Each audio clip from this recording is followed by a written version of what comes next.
Hi folks, Christy, your flute coach here. This particular article of mine got a lot of great feedback and interest from people, so I thought I'd share it with you too.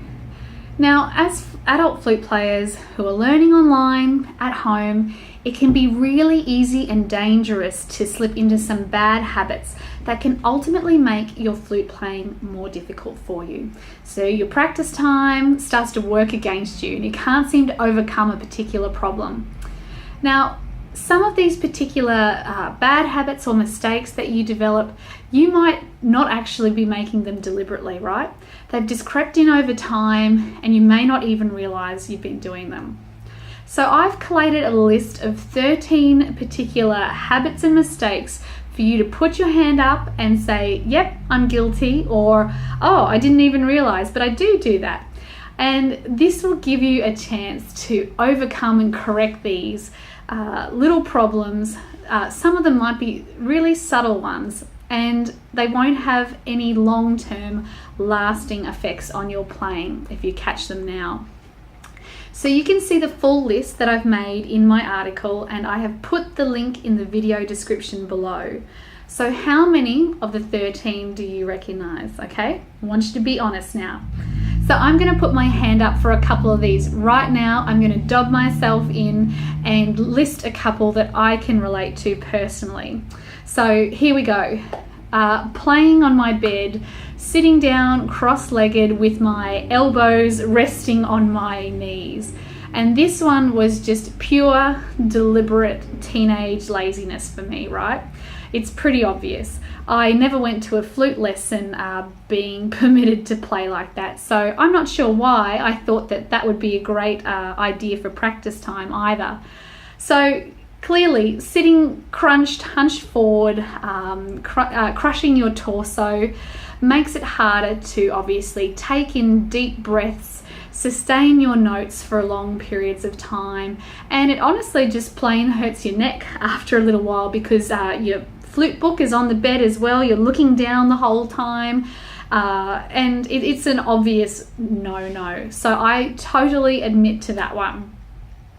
Stopping every time a mistake is made is another one that I can relate to, and this one can be so hard to break out of because it's almost like this automatic response, and it happens before you know it. I remember a girl that I used to play with back in primary school. I played with her for about 2 years. We shared music lessons, and she just couldn't help but stop every time a mistake was made. And I remember my flute teacher at the time just pulling his hair out. There seemed to be nothing he could do to get her to keep playing. You know, every few bars there'd be a pause and a whoops, a pause and a whoops, you know. And look, 9 times out of 10, an audience is not going to notice that you make a mistake.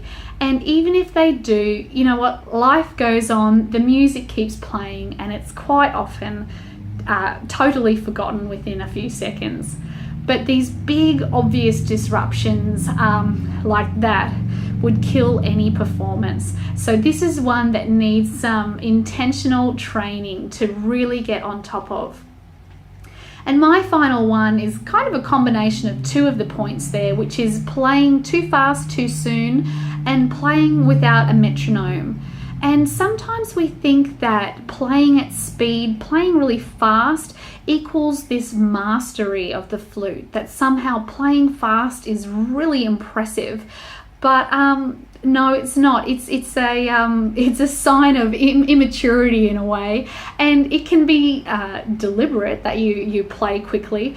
But speeding up can also be an innate response to nerves. You know, you just want to get to the end of the piece and just have the performance over, and you just naturally speed up, and incrementally you sort of don't notice how fast you're going until the end.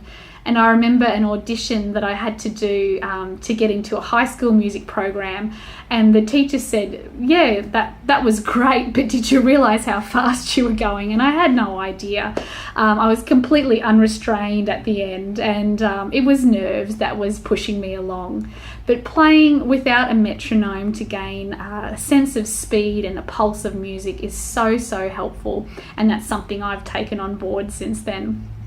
So There you go.